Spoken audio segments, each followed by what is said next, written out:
In every generation, there is a chosen one. Avenue L was really quiet.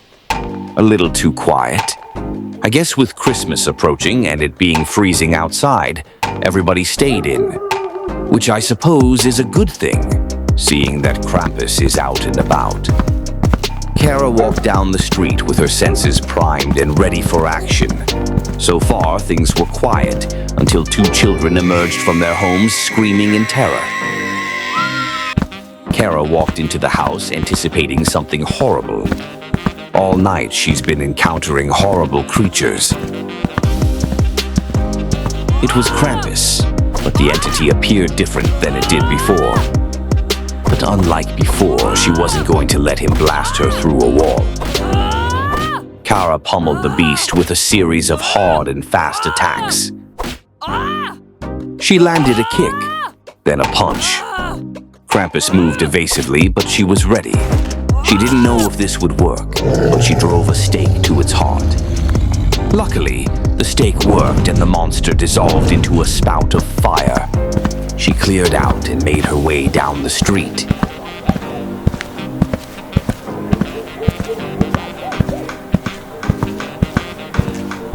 She ran into Percy over on the next block and told him what happened. He found it very unusual that Krampus was so easily defeated. Kara explained he was strong, but Percy still held reservations.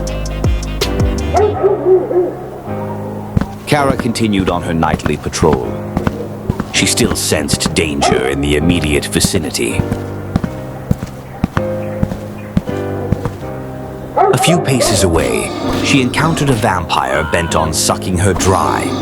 Despite her soreness, she fought valiantly against him.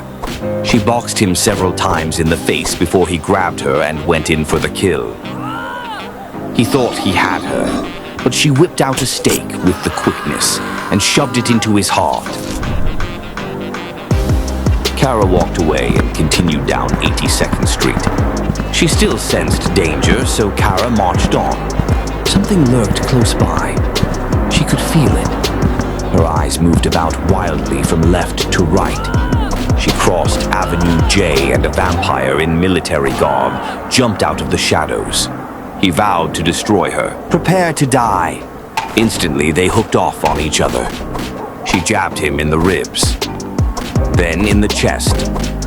She didn't tire as fast as he thought she would. She delivered strike after strike. He nearly caught her with a power punch, but she ducked back. The military man was formidable, so she landed a kick to his midsection and head. She had to end this. Kick to the head. You're strong, girl, but not stronger than me. I've ascended. I'm a soldier of the night. She was tired of this. She was going to end this. Another one bites the dust.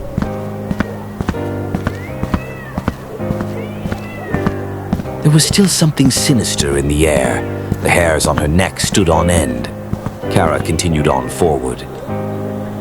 The moon rose high above the trees. The air was cold. Meanwhile, across town, Percy flipped through his grimoire. He still held reservations on Krampus's vanquish. So, he decided to reach out to a higher authority. Hear these words, hear my cry. Spirit from the other side, come to me. I summon thee. Cross now the great divide. Percy stood before his uncle, who passed away about a year ago, and told him about what was going on. Unc, help me out. How do I fight this? There's something bigger at play here, Neff. Potent forces have been invoked. I'm not even gonna hold you. There's an Obia woman working dark magic. How do I stop her? Where is she? Why is this happening?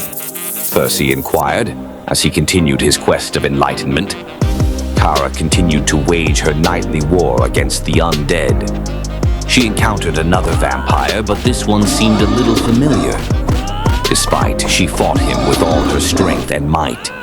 He was a bit cagey, evasive. He kicked the shit out of her. I remember your bitch ass now. I went to high school with ya punk ass. You were a fucking bully and I hate bullies.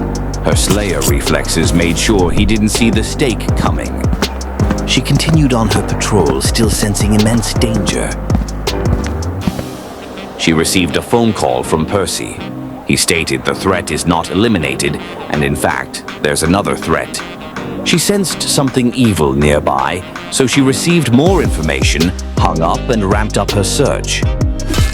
But not in time to save this girl. Krampus continued on his murder tour. Meanwhile, she was so angry with him. She didn't raise him this way. She couldn't even understand how he could take part in something like that. Time to die, you little piece of shit. You're all going to die. Kara kept walking through the streets. Her skin buzzed with energy. Maybe it's the holiday spirit. Over on Ralph Avenue by Georgetown, everyone shopped for their gifts.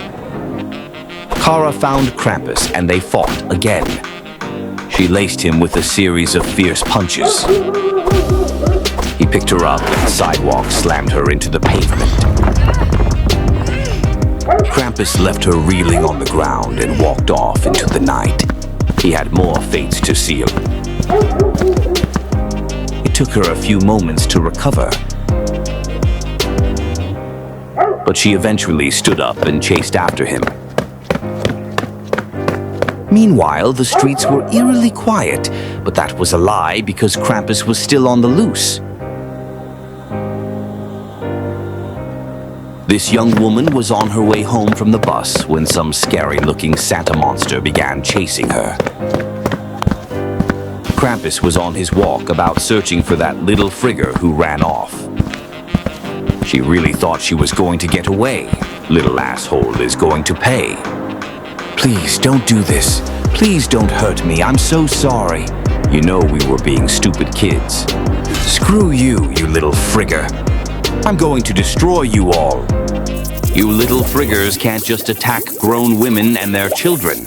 Now I'm going to make you all pay.